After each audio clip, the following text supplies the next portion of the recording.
and gentlemen, we're going to keep it rolling with the fun times here on the 300th episode of the F.A.N. Show, making her third appearance, making her an official friend of the F.A.N. Show, is Erin Coscarelli, the lovely and talented. Welcome back. Hey, thank you for having me. Congratulations to you, by the way, on your 300th episode. That's a huge accomplishment.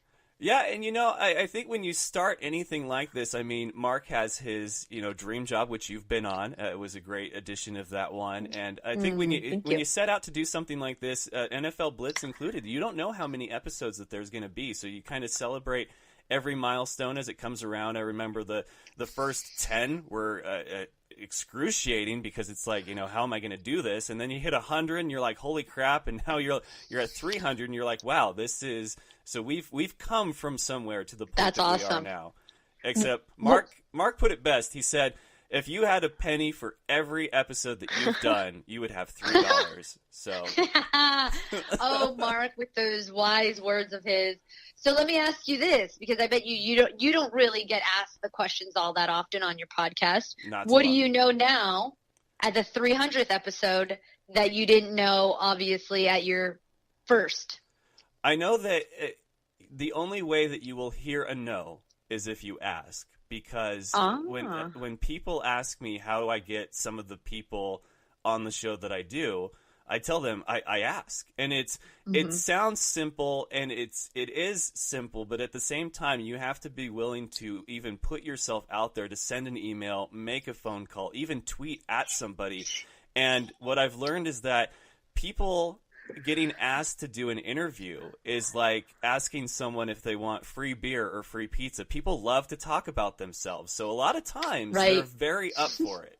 Yes, that's a great piece of advice. I think the heart of that is just persist, don't give up. And like you said, is it the worst thing in the world if you hear no? Not at all.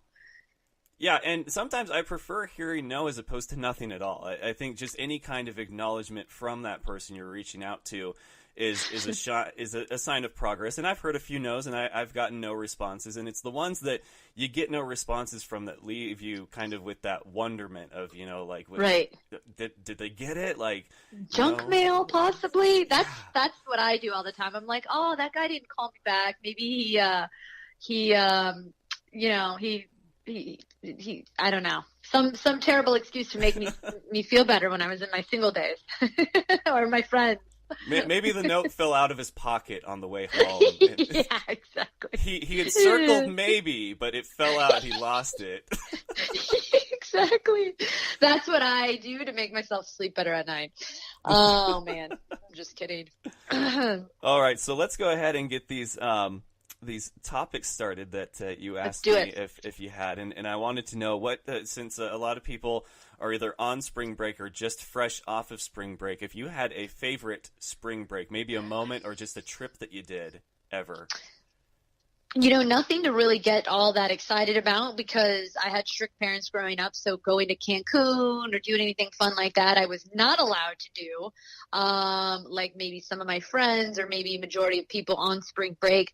I will tell you though, later on in high school, I had some great girlfriends and we took a trip to Palm Springs. Wow. Who would have thought Palm Springs, which used to be the epicenter of, Retirement Central, was a pretty cute little happening spot. So that was actually when you sent me that, I thought, man, I haven't been on spring, obviously in a while, spring break. But that was probably the most memorable because I was with a great group of friends and we went out and had a great time. It was just like 4 or 5 of us girls and we hit up Palm Springs.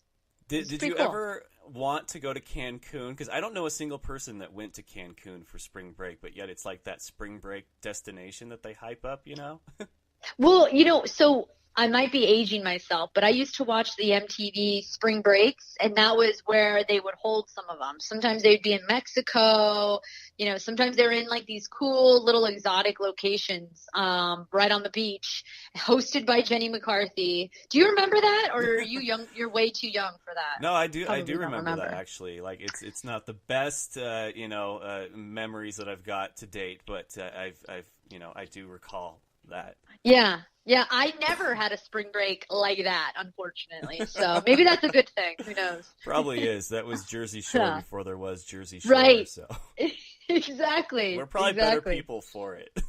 Probably. Yep. Probably. So, do you, if you ever had a spring break now, how would you spend it? Like, do you have a bucket list that you're just like, if I got a week to myself, I'm going to spring break the hell out of this thing?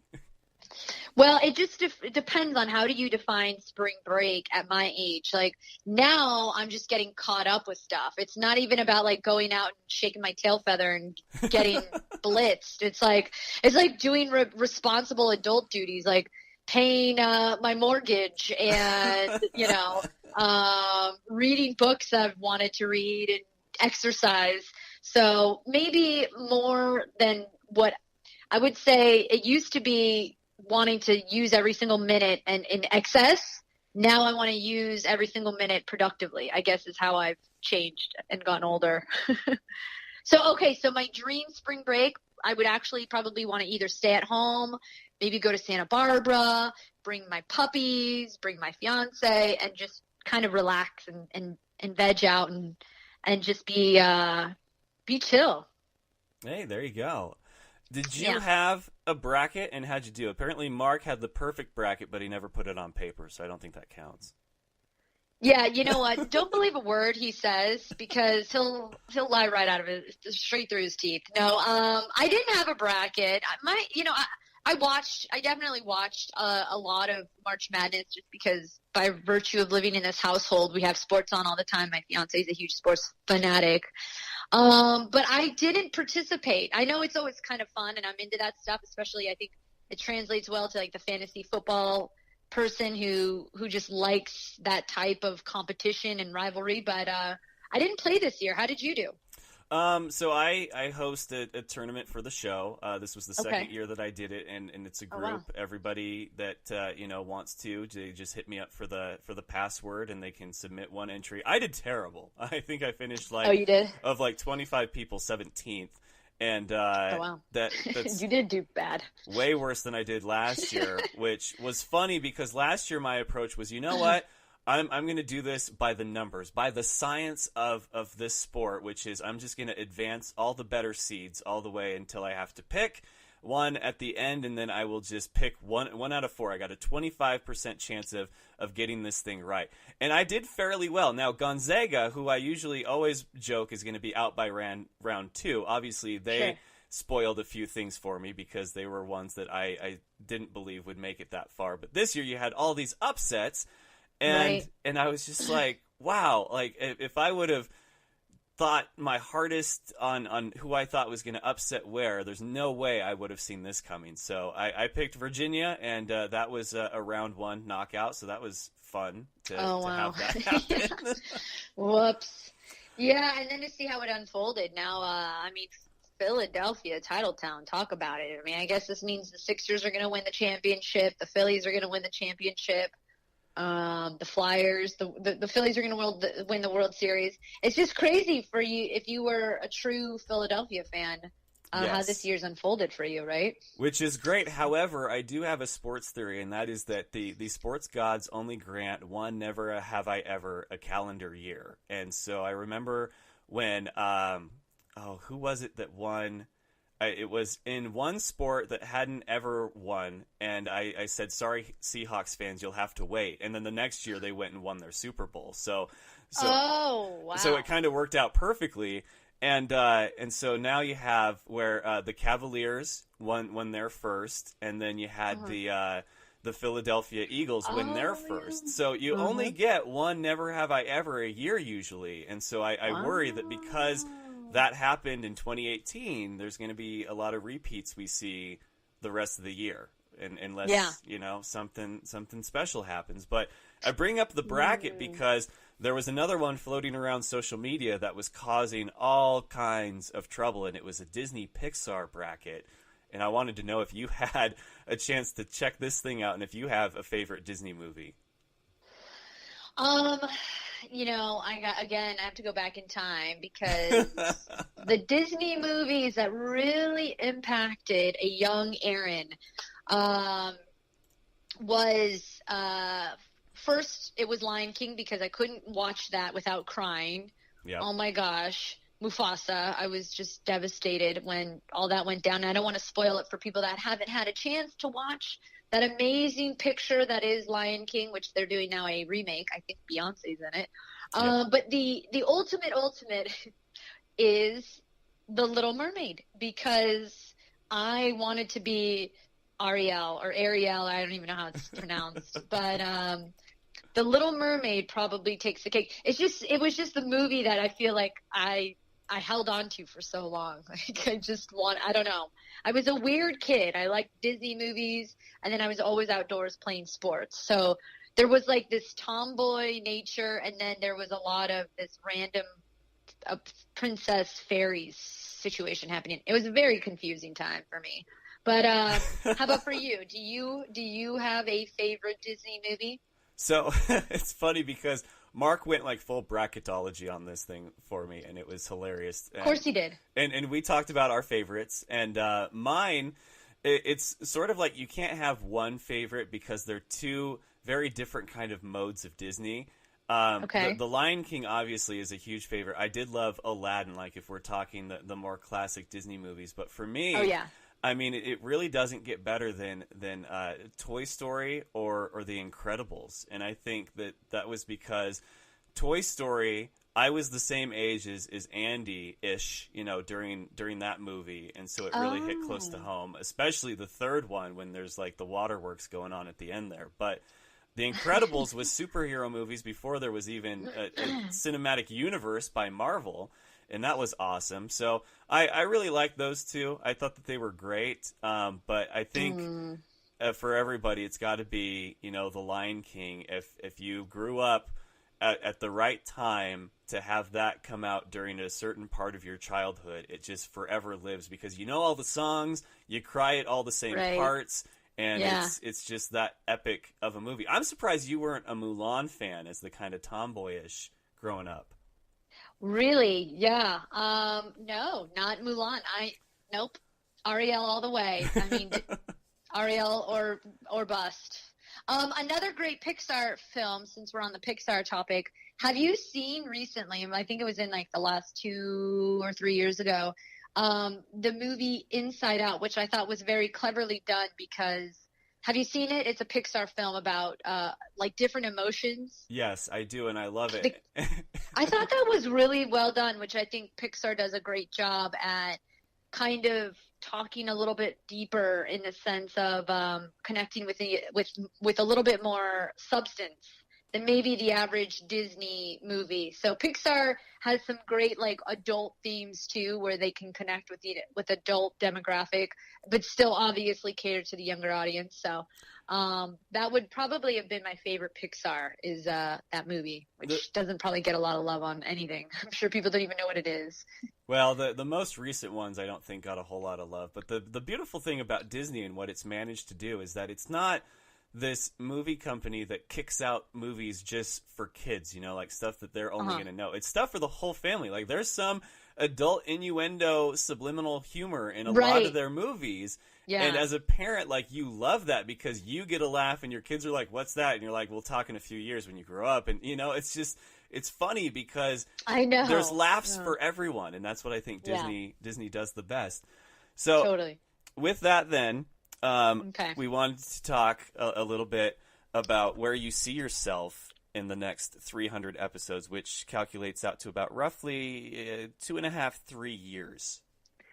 Okay, 300 episodes later, where am I? What am I doing? I mean, obviously, we're still in the same field because I love absolutely talking about football. I love connecting with people.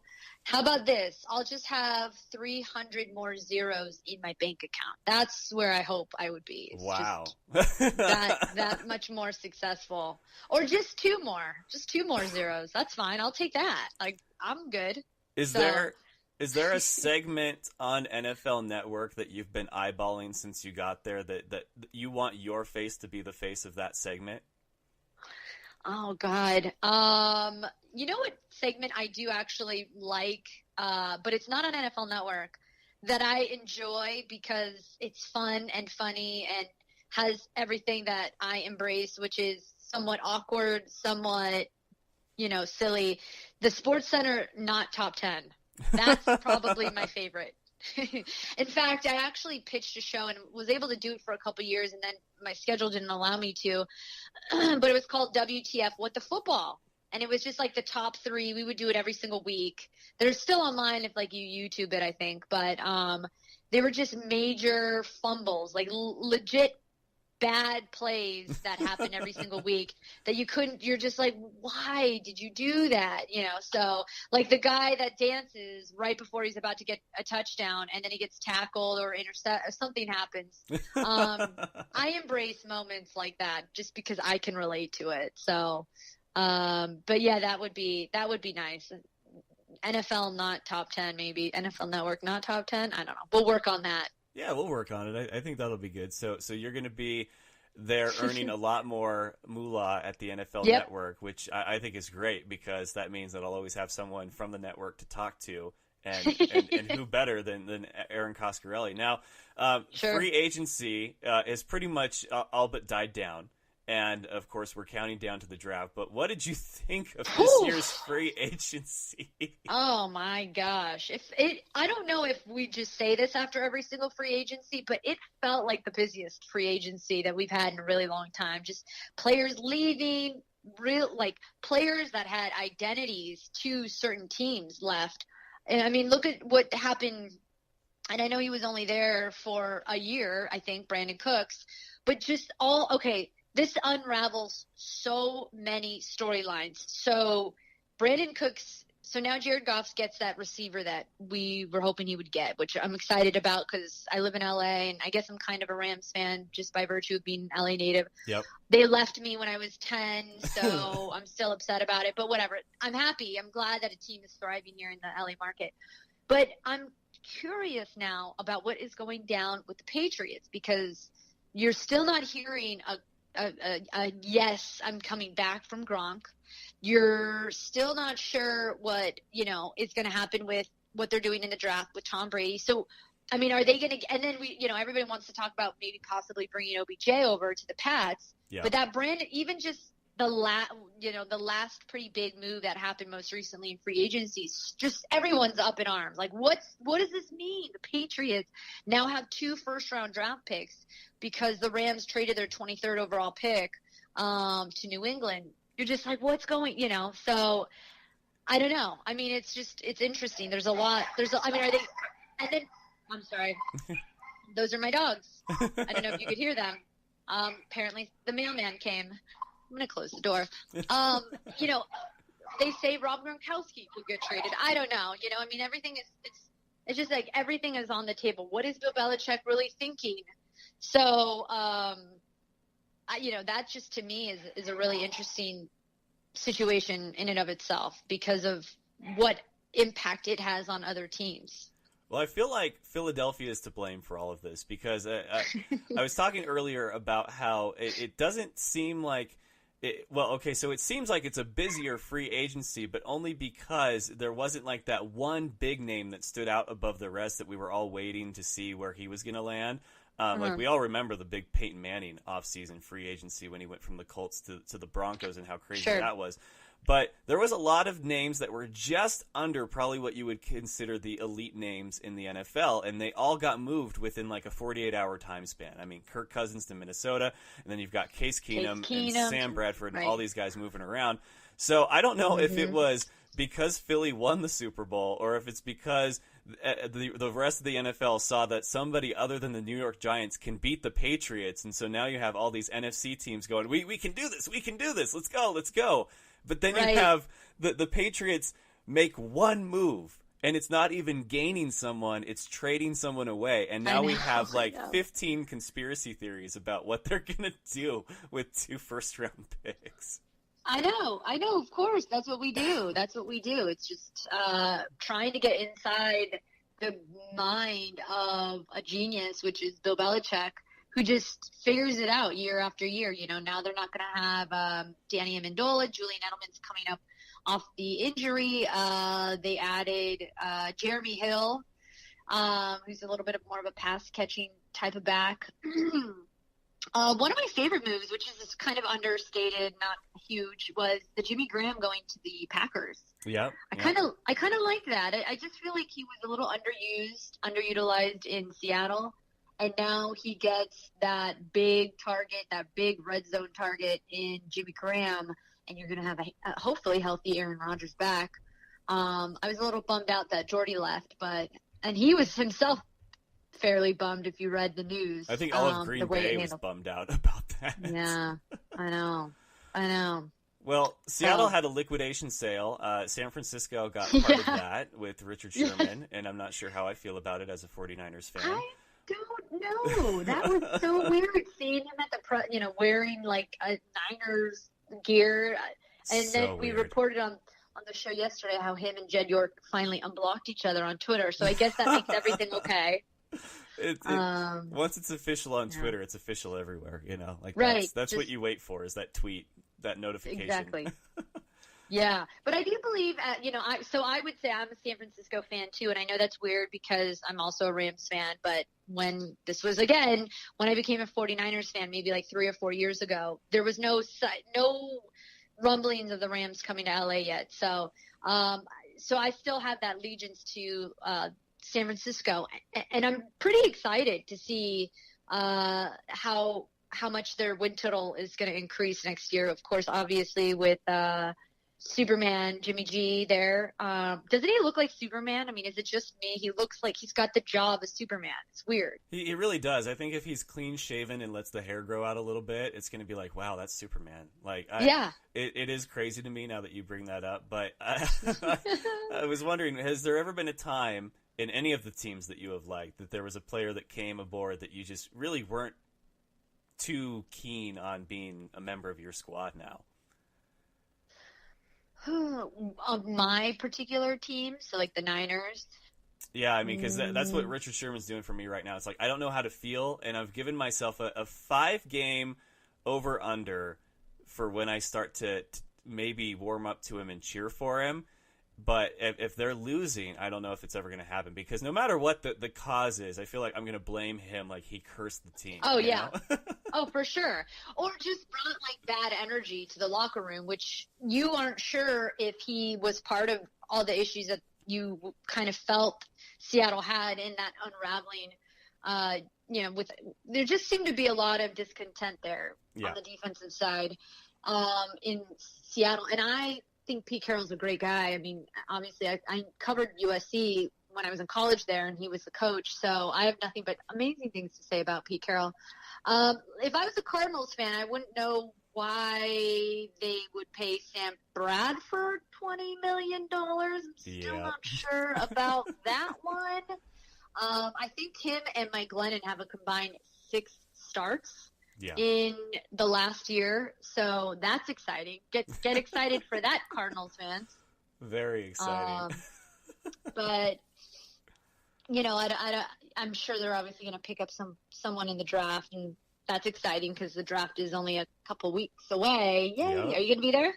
Oh, I wish. I mean, I would love to get credentials for the draft, but it'll have to wait probably till another year. But I've got my tour going on right now, and I've got some stops around the country, so I'm staying busy in the off season. But it would be very nice to go and cover a draft once.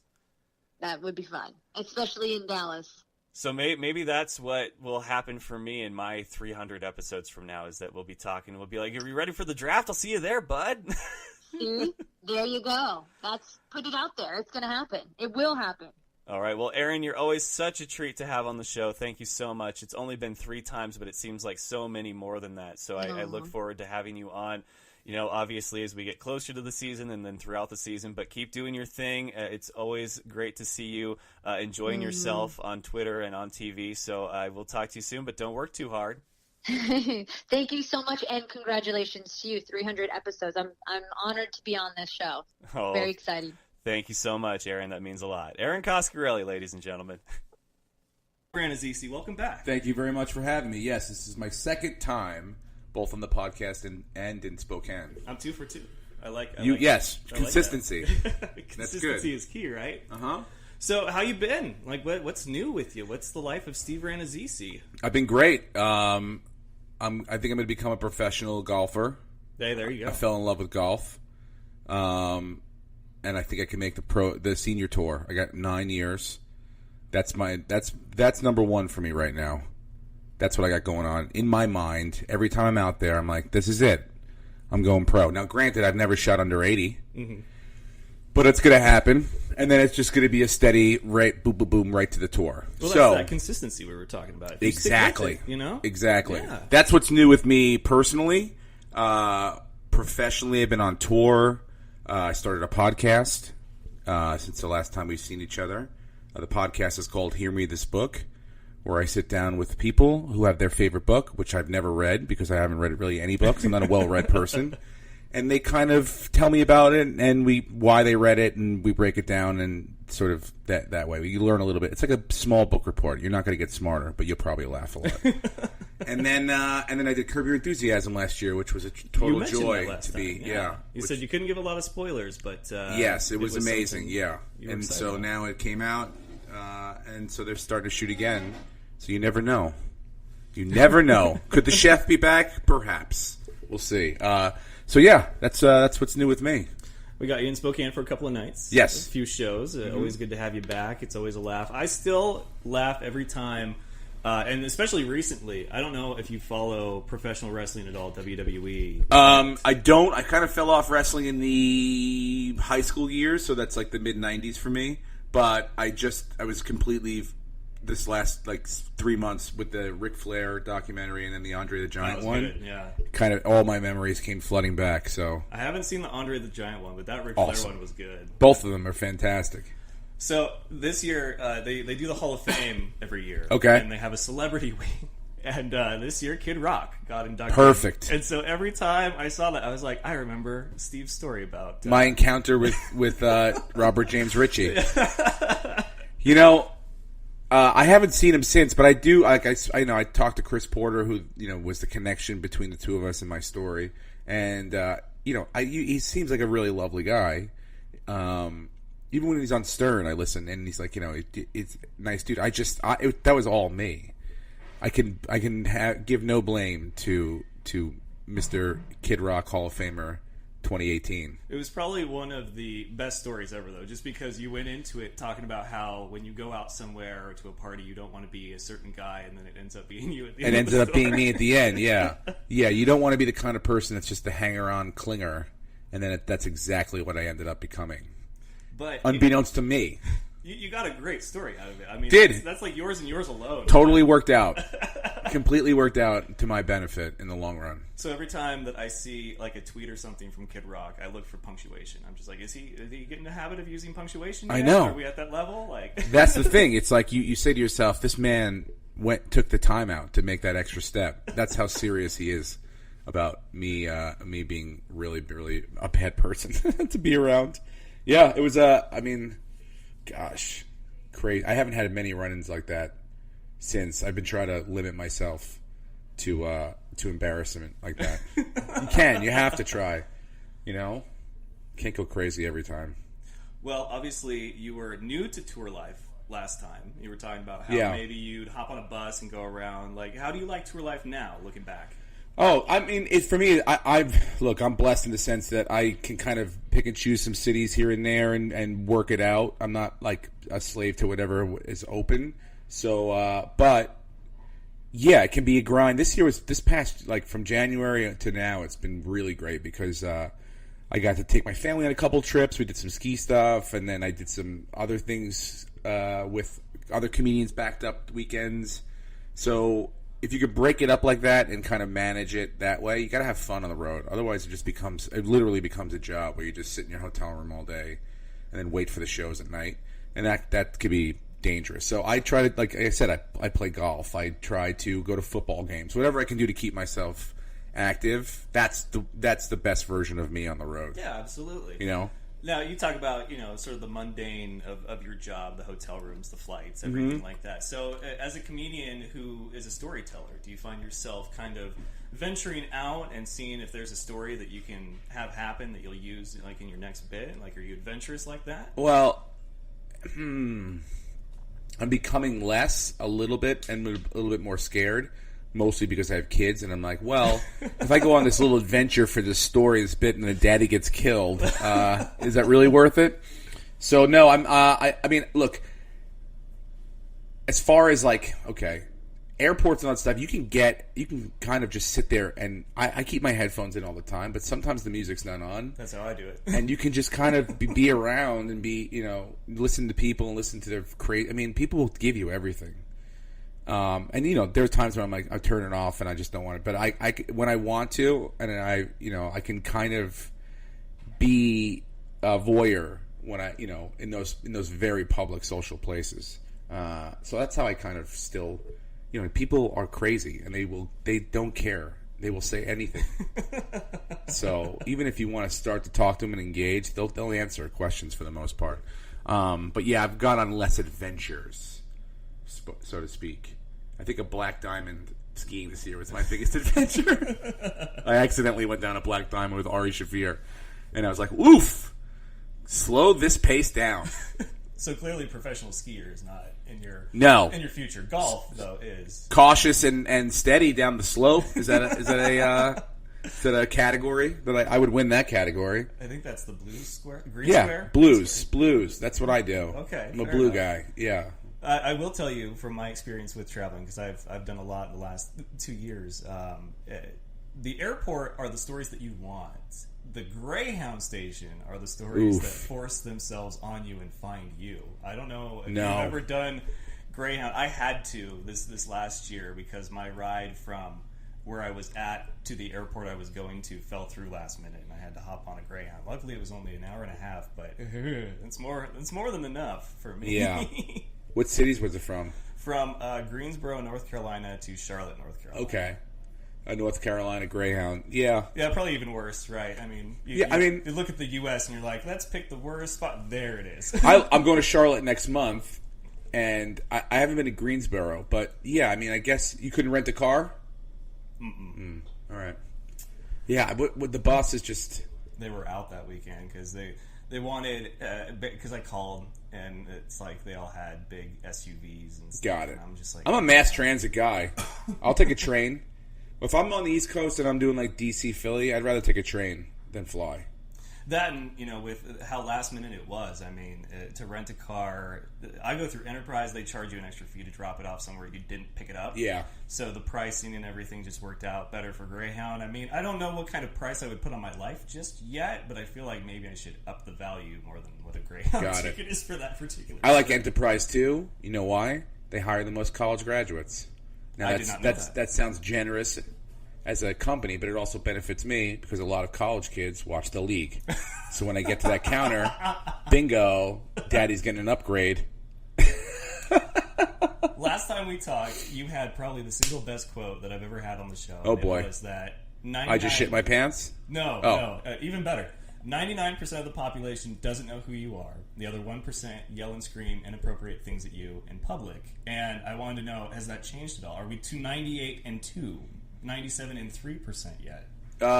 No, we're right around 98, 99% of people don't know who I am. The 2% to 1% are still as ravenous as ever. As ever.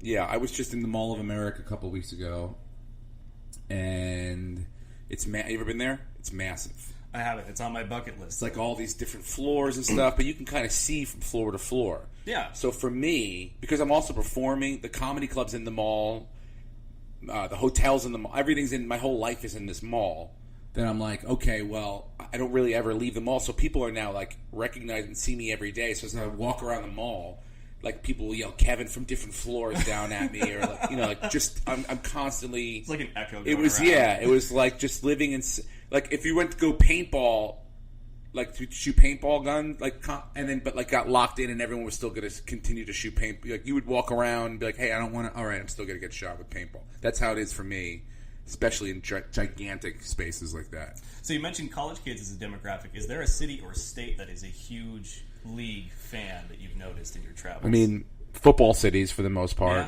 are sure. Philadelphia, Denver. Yeah, I mean those are big. Seattle. I'm trying to think of where the people are like. Philly's like pretty rabid and can be gross. Like they would yell inappropriate things. Boston will yell whatever they want. That doesn't surprise me on that one. Show me that pretty cack. Like they'll just, whatever it is. They don't care. They're savages. So, yeah, people that have, like, I guess cities with football teams and, have no morals. So the whole East Coast. Yeah, kind of the East Coast. You're a West Coaster through and through. Yeah, LA doesn't really give a shit. They like the comedy of it, but there's no like Rams fans that are coming up to me like going crazy about it. So, not yet, at least. Well, it seems like lately there's been a lot of things that have cashed in on nostalgia. Roseanne just made a comeback. Mm-hmm. I don't know if you saw that. Apparently it's better than ever, which I didn't know could be a thing. It was really good. I didn't watch Roseanne back the first run, but my parents did, so I felt like that was an early warning sign. But you guys, the league just ended a few years ago. Did you talk before it ended about maybe we'll come back to this in a few years? Has it come up now with all the reunions happening? Not really, no. We just had dinner, all of us, last week. Mm-hmm. And, no, there's never been talk. When we have dinner, it's always like catching up on each other's lives. I mean, pretty much personally, because professionally everything's sort of out there. So, catching up with each other. And then, just sort of random, we kind of go over our most random league run-ins with fans and stuff, and then and we talk about how much fun the show is. And look, we talk about how much fun the show was to do. It was a blast to do. I don't ever think it would ever come back as far as a sitcom again. If the league cast went to the Super Bowl, or like for some sort of short movie or something like that, I could maybe see something like that happening. But it's I don't know. To me, I'm like I would. Those guys, this show was a wonderful experience, but it's very specific. It's married to football, so it's got to be related to that. And so, I don't ever think that we would ever come back in the same way we were once on television as far as a TV show, episodically again. So, but we'll see, Yeah, it's stuff for the future. I know that tomorrow we've got Super Troopers 2 coming out. Yeah. Those guys, very cult, classic group following like you guys had yep. with the league.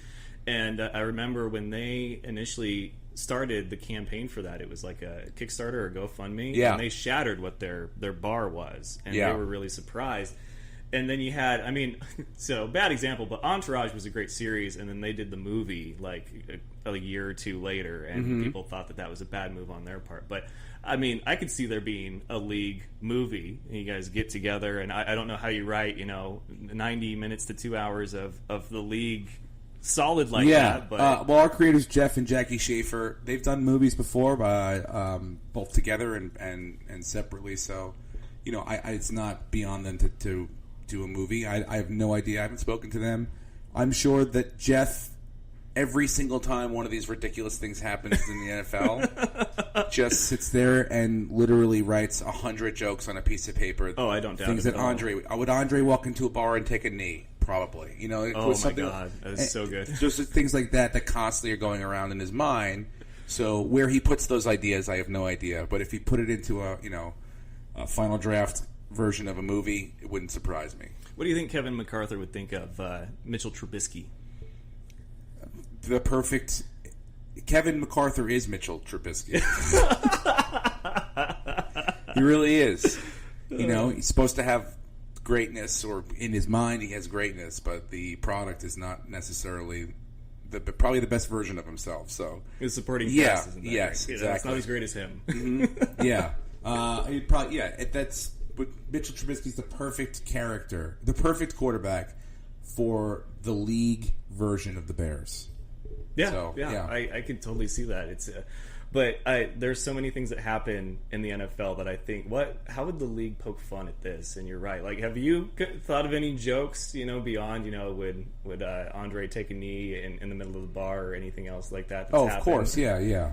Sanchez getting popped for PEDs. And for us, it's like I feel like we went through like a lot of off the field stuff.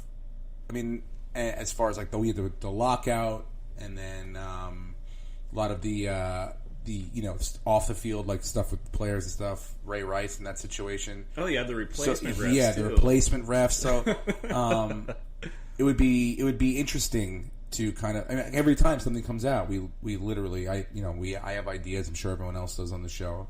So yeah, that's not going to probably ever go away. I feel like when Tom Brady's jersey got stolen after that Super Bowl, you guys would have been all over that. Somebody Taco would have just shown up in his jersey. Some guy sold this to me for $10 on the street. You know, that is so great. Well, maybe the movie can be the league takes on the Super Bowl. You know, I mean, exactly. If it makes some sort of version of that, I would think would be great. It's kind of your guys is like it was there the whole time, and you hinted at maybe it. Not even necessarily tied to the actual fantasy part of football, because for us specifically, it's tough to get everyone's schedules together for those couple months when football's happening. So, being able to have flexibility to do whenever we can clear out some time, that would be the best version of it, I think. So last time we talked, you said that you were... So you're going to write it then, basically, is what you're saying right now. If you guys do it, I will write it. I don't know how I will write it, but I will write it because you guys did, training camp, combine, everything, and I feel Super Bowl is that swan song that you guys need for the league. We'll see. You never know. Last time we talked, you said you were taking kind of a cleanse from fantasy football. Yeah. How'd that feel? Refreshing? Was it refreshing? It's been 2 seasons with the New York Giants, so you tell me how you think that I feel. When Odell went down last year. Was that it for you? You're like... I then jumped into a suicide league, one of those things you got to pick leagues, like teams to lose every week. I jumped in I just started... Not gambling, but sort of playing for. I'm not watching the Giants anymore. Is what I'm saying. I'm more fantasy, week to week stuff. I'm back in it. So you're doing the daily fantasy stuff. I had to do. I was because I'm I've committed to this, and this is what I put my time into to watch this team just shit all over the field. I can't do it anymore. Yeah, I don't. You got to make everything interesting for me again. So I'm back. I think at least for daily fantasy though, if you needed to take a week off, you could without. Yeah, exactly. If it was a busy week or I had knew something coming up, I didn't have to partake in it. But I had to make Sundays interesting again. I also bought season tickets to the Rams, so that was fun. Just as a complete investment because I'm I want to get into that new stadium. So I went to a couple Rams games. So that kind of made Sunday more fun too. Brought my kids to a couple. Although the Coliseum's a hellhole. But when they move into that new stadium, it's going to be nice. But we went tailgating with a couple of friends of mine, comedians, Ari Shaffir and a couple Steve Simone, and so that's those were fun. Those were good times. Did you tailgate?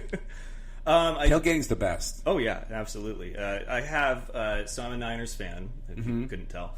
And the last game that I went to was my first game at Levi Stadium. Yeah. And I went, and I have friends that I met the last year of the Candlestick season. And his name's Rick, and he is a phenomenal cook. I mean, when it comes to tailgating and grilling, the man knows his stuff. Damn. So we went, and we got there 3 hours early. I'm all dressed up. The parking lot is full, and all you can do is just smell just an aroma of delicious foods everywhere. I mean, it was that alone I think is worth tailgating. See, we've never done it in a big parking lot thing. For the Coliseum down there, it's always it's just little parking lots here and there, 100 cars or 50 cars or whatever. So it's a little more camps here and there, but still, we don't have great food, but it's just nice to day drink, to be honest with you. 10 a.m. because that's where you got to leave at the games there in LA are 1 o'clock. We're the afternoon games in the East Coast, so we're up 10 a.m. Get to the stadium by 11. It's awesome. Yeah, no, I think the West Coast does it right, except for I hate trying to wake myself up early for the morning. Really? For 10? You can't wake up by 10 o'clock in the morning? What the hell's wrong with you? Here's my thing about it, is that I would much rather be able to sleep in on Sunday and wake up. What is sleeping in, though? Sleeping in is How old are you? 31. Yeah, that's why. Okay. Sleeping in is still the PM to you. When you turn... I'm 40. When you turn 40, sleeping in's 10. Even if tomorrow night I do 2 shows, I'll get home, by the time I go to sleep, it's 2. 10 a.m., I'm up. Okay. And that's sleeping in, because normally it's 7. Now, not to make excuses for myself, but I will say I can't watch all of my games from home. We get Seahawks games. Yeah, so I have to get up, shower, get dressed. I don't want to smell. I don't want to look bad. Go out, find a place to sit at an already crowded sports bar. Got it. and you've got the breakfast menu, which is fine. Well, then here's the deal. I'll cut. Don't shower. Don't smell. You'll get much. No one will want to be around you. You'll get a spot real quick. Boom. I'm like Shark Tank, problem solving for you. Wow, that was you're dropping knowledge right now. I'm speechless. Just telling you the truth. But my wife and I feel like we could stay up easier than we could wake up on a Sunday morning. Like, if we moved to the East Coast, 11 so p.m. So we want games on 11 p.m.? Until 11 p.m.? We're like, Saturday Night Live football? Yeah, sign us up for that. Hey, why not? But trust me, if it makes money, Goodell will put it on the table. It's so true. The schedule got released today. I saw that. I don't know if you picked out your favorite games for the Rams or the Giants yet. The Rams, the Giants have, I saw the home games against, the Rams have a Thursday night finally because, first of all, that Coliseum is like a giant salad bowl with 100,000 chairs in the middle of the sun. So I was like, oh, maybe they'll have at least one Sunday night game or a Thursday night game. Nothing. Every game is noon, 1 o'clock. So you're just baking in the sun all day. But this year they have 2, I think, night games, and one of them is a Thursday night game. So I'm looking forward to that. I think it's I want to say that I might be wrong, but the Atlanta, the Falcons, I think is a Monday or a Thursday night game. So I'll go to that one. That'll be a good matchup for sure. Yeah, and just because it's at night, it'll be better climate wise. But I haven't really looked 100%. At like the teams and the matchups. I think we have like 3 games in a row at home in September, which is always great because the weather's perfect, and that's the tailgating season right there. Yeah, I think that football's weather is perfect, especially for the teams down south because it's only getting cooler, or at least like you like to believe that's the case for areas like LA and Dallas. But then you get Green Bay, who once November hits, it's like, well, how deep's the snow going to be this time around? And they love it. They do. That's why, as a Yankee fan, I'm not hitting the panic button yet because they really haven't played. I think they played like 2 or 3 games above 40 degrees so far. And this team, once June comes and the weather gets warm, oh my God, it's going to be epic to watch that team hit the baseballs out of the stadium. Do you think baseball season goes too long? Like just like a month too long? Yes, of course it does. I mean, my God. Who the fuck needs 161 of anything? 161 anything is too much. Yeah. 162 games, 81 and 81. It's like, come on, dude. You can knock that down to a 120 game season, no problem. Yeah. Really could. Make spring training up. Keep it the same length, but just cut down the games, get a little more warmed up, or maybe even add a week of spring training, and then hit the season running. Yeah, I remember I watched a couple of playoff and championship or World Series games last year, and I was like, you can see his breath. Like, it's not like you have to look hard. You can see his breath is either out there on the mound because it's like 40 degrees. Yeah, but then again, I don't know if anyone's ever would sign up to do that because revenue will go down significantly. Yeah, you can't lose money in this world. No. You not at all. You got to make as much as possible and then some. Well, in regards to fantasy football, I've got this guy right here, which is the show's belt. But travels with me. It is made by the guys that sponsor my fantasy seasons each year. Mm-hmm. I had 2 leagues last year, a fan league and then one for the Arena Football League players and coaches that I met. But I really wanted to get a celebrity league going. So if you feel like you're ready to get back in the game, I would love to invite you to compete for a belt in my first ever celebrity league this year. All right. How many other celebrities do you have? You would be the first one. I'd have some phone calls and emails to make, but it takes that one, and then they all. Well, here's the deal. Here's from there. Okay. You can totally put my name down as an interested member. Okay. When you get that thing together, give me a call or an email, and we'll go from there. Okay. All right. That is a deal. I will make you that deal. Because I do get, once I say yes to someone publicly, then everyone thinks that it's okay to say yes, and then next thing I know, I'm getting like 1,000 invites. Yeah. And then when you say no to someone, they literally, it's like when you say no to someone, hey, would you like to be in my fantasy league? And you say, I'm sorry, no, thank you. They look at you like, how could you, like you just like crapped on their family? There's got to be like a certain level. Is my family not good enough for you? Of understanding. No, 0%. 0% understanding on pretty much 0%. Wow. Yeah. That's something. Because the people that, like, especially online, like, they feel like, I'm going to go out and ask him. I bet you nobody does that. He'll never say no if I should really make this bold step. And much to their surprise, I can't say no. I liked the people that will try to do how many retweets for this, but then it took off. It was like a trend that you saw everywhere because one guy got a response from like his favorite player, and he got a signed jersey, and they're like, "Oh my god, it's that easy!" I mean, no, not really. Like they have to acknowledge your existence first, and exactly, then you can go from there. So back to golf because I'm excited now. I think that you, as a professional golfer, would be awesome. How'd you feel about the Masters? I loved it. Yeah? I actually did a live stream call of it with my buddy Court McCowan for the All Things Comedy Network, and so I watched a lot of it with a couple, actually one professional golfer, Jason Gore, and a couple people, and so I'm just into the game. I'm into all the nuances and stuff, and so it was exciting. The Masters always is very tight. It just comes, for the most part, unless Tiger runs away with it, but for the, that back nine on Sunday is always very interesting television to watch, and for me, I'm psyched. I'm actually going to the U.S. Open at Shinnecock in New York, so I'm going to go watch a couple rounds there. So yeah, I love it. It's just for me, it's my way to stay competitive and not get lose a tooth probably, not catch an elbow. I still love basketball. I coach my son's little league team. I love doing all that stuff, but I like to compete with myself and have a good day and be able to compete with other people, have a handicap, and not have to risk tearing my ACL. I feel like that has so many stories in itself. You coaching a little league team, how has your perspective changed on youth sports since becoming? I did a whole bit about when I coached their t-ball team. My son wanted to wear a cape to practice, and then I let him, and then everyone started wearing capes. And then I tried to stop the cape thing, but I couldn't. And it was a whole thing. That other teams would wear cape. The league turned into a disaster. So now we're in minor level of baseball. So they pitch to each other, they steal bases and stuff like that. So it's a different version of chaos. But it does come. Yeah, now it's less about making fun of the players as much as it is making fun of the parents. The parents and umpires are nightmares.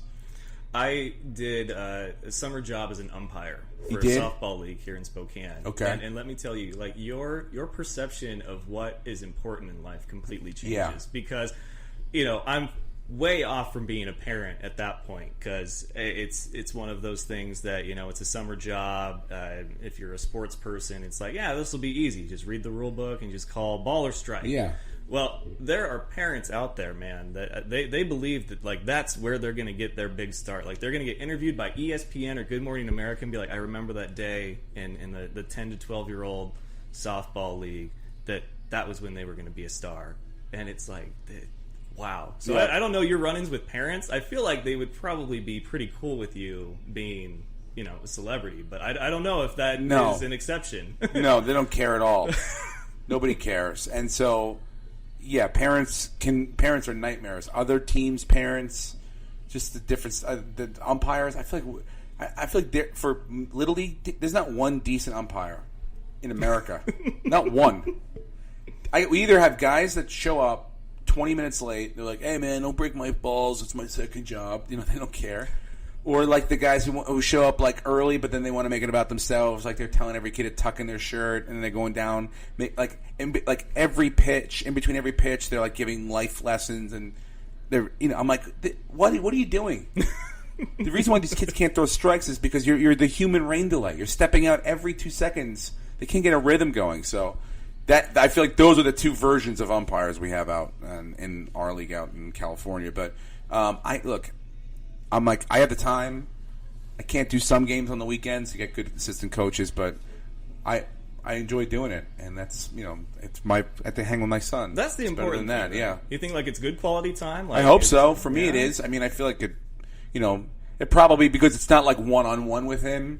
It maybe doesn't register as hard with him, but I think maybe when he gets older, he'll go, oh, shit, my dad really was always there. Yeah, unlike some dads who aren't there at all, Yeah.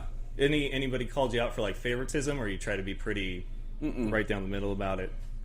I try. I mean, I actually think I'm harder on my son. Ah, there you go. Not harder, but character, right? I just know I have a shorthand with him that I can get the message across to him, which, sometimes sounds a little harsher than it does with the other kids. So that not harder, but I don't let them get away with anything else more than anyone else. I try not to, at least. Well, I think going back to the league and as far as the whole reunion thing, I think that you guys should get together and crash a tailgate. Pick a primetime game and go and crash the tailgate. Go and invade the NFL Network set and be like, we're going to fill in for you guys tonight. Go ahead and take the night off. Yeah.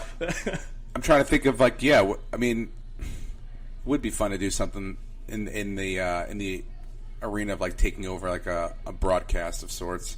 We did so much football for so many years. We went to the Super Bowl together 4 years, I think, in a row, and we would always do the press row, and it was a nice thing when we get all together on the if we did a Sirius channel or something like that. We did the NFL channel with Rick Eisen a couple times, and it's fun to be able to because the sports guys. I know enough. Other guys on the show know enough. Other people on the show know enough to get through the sports stuff, but people are really interested in the comedy, and they're also interested in the guest stars and the football players and how they reacted to being on the show. So it is fun when we get to do that kind of thing. Well, how many nights are you in? What are the times people can come down here to Spokane Comedy Club and see you? I am Thursday night, which is happening in an hour. So right now. I don't know how quickly you're getting this on the air. It's live right now. Oh, it is live right now. It's live right now. So I curse, though. That's cool. That's fine, man. This is internet stuff, right? Yeah. Okay, fine. All right, cool. Well, then come now. Yeah. And then, or if you can't make it tonight, then there's 2 shows tomorrow. Okay. And then there's 2 shows on Saturday night. Perfect. The times I'm not exactly sure of. Just come at 7:30. I'm not going to go on stage before 7:30. So, and there's also this thing called the internet. You can always look up the info there. Spokane Comedy Club. Now, who do you have opening for you this time? Don't know. I haven't met them yet. I didn't bring anyone this time because I am filming something and I get skittish about. I don't want. No one this time. Well, for the Celebrity League, I definitely want to invite Kyle Ray, who opened for you last time, because when he was on the show, he went and made this big deal about how it was his first time playing, and he went through and drafted the next best available, and he won, and he was all pounding his chest and puffing it out there. So I feel like he might need to be put. Well, you can reach out to Kyle for sure. I will. I'll be like, hey, if you're in, we can make this happen. We can have a lot of fun with it. Yeah, cool. One thing that I like to do on the show, if it's there for the nights that I do it, is that if there's a friend of mine whose birthday it is, I usually call them and see if they answer and do something funny when they answer. My friend Logan, who got me into my first fantasy league, his birthday's actually tomorrow, but he's a big fan of yours. Should we call him? Should we see if he answers? Go for it. Wish him a happy birthday? Oh, yeah, sure. No worries. Oh, you're going to do it on speaker. Perfect. I will. Let's see. Okay, we're going to call Logan right now. He's up in Alaska, so I don't know if he's going to get the best reception. Up in Alaska? Wasilla? Sedona. No. Let's see if he answers. It's Canada. Hopefully he does. It'd be funny. There's no time difference. What's going on, Richard? Logan, happy birthday. Well, early, but still. Yeah, that's all right. So, appreciate the call. Yeah, I wanted to give you a call because I'm actually in the room right now with a guy who you're a big fan of, Steve Rannazzisi. He wanted to wish you a happy birthday, too. What's up, Logan? Happy birthday, man. Awesome, thank you. No worries. Your friend's naked and he has me hostage here. So, look, this was part of my release negotiation. So, if you could just, go along with this would be great, man. Thank you. Yeah, no problem. He's weird like that. He does. Oh yeah, I know. Where are you in Alaska? Kenai Peninsula, just south of Anchorage, about 170 miles. Oh, okay. I've been to Anchorage. Chukuk Charlie's or something. What's the name of that place? Choku Charlie's, whatever that bar is. I did a comedy there one time. Yeah, it's a good spot. Yep. Well, now you got to go back. Crazy. I went ice fishing there too. Yeah, you need to. If you like fishing, you need to come to the Kenai. What are you doing up there? August. What do you do for a living? Currently, I am a distributor for Red Bull. Oh, okay. Yeah, they probably need it up there. So I can help you make it through the night and give you good drink mix tips. Or the day, when it's night day. When it's night day, exactly. Yeah. You have been here.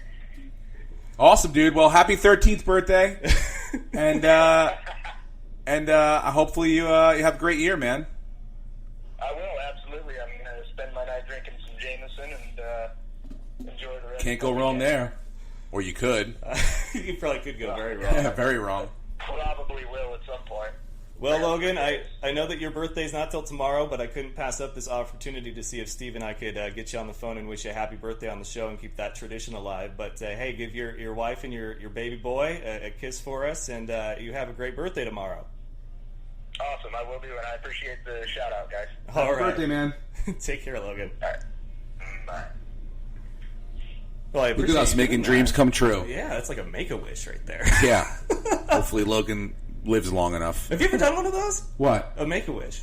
No. What wish would anyone ever... What would I be To a hang wish out with of? the league, a day with the league. I mean, we've done charity stuff where you like come to the red carpet, you get stuff like that. But no one. I don't think no one ever, God forbid, dying wish to ever come hang out with us. And we would probably be like, I don't know why. No. Well, I'm way out of the age bracket for Make-A-Wish, but should I come terminally ill, I will definitely shoot you an email and be like, hey, well, let us know. I'll round the troops up and we'll come out. Let's go tailgate. Let's go crash a tailgate somewhere. Well, Steve, so glad to have you back. No problem, man. Spokane welcomes you. Thank you again for having me. It is conditional if you will be in the first ever Celebrity League. So those of you listening use my name as bait. Steve, don't pressure him. This is a deal that we have handshaken. Yes. So, but thank you so much for being here. Can't wait to see your set this weekend. And you're welcome back anytime, man. Really, you don't have to be in Spokane to come and talk football and nonsense. Thank you. All right, folks, that's going to do it. We'll be back next week with all new episodes of The Fan Show. So until next time, best of luck to you and yours. Go Niners, and it's all fun and games until you butt fumble. Good night, folks. Do you remember the time that Mark Sanchez ran into his player's butt? That was funny sports. Thank you for having me on the show, man. I love The Fan Show.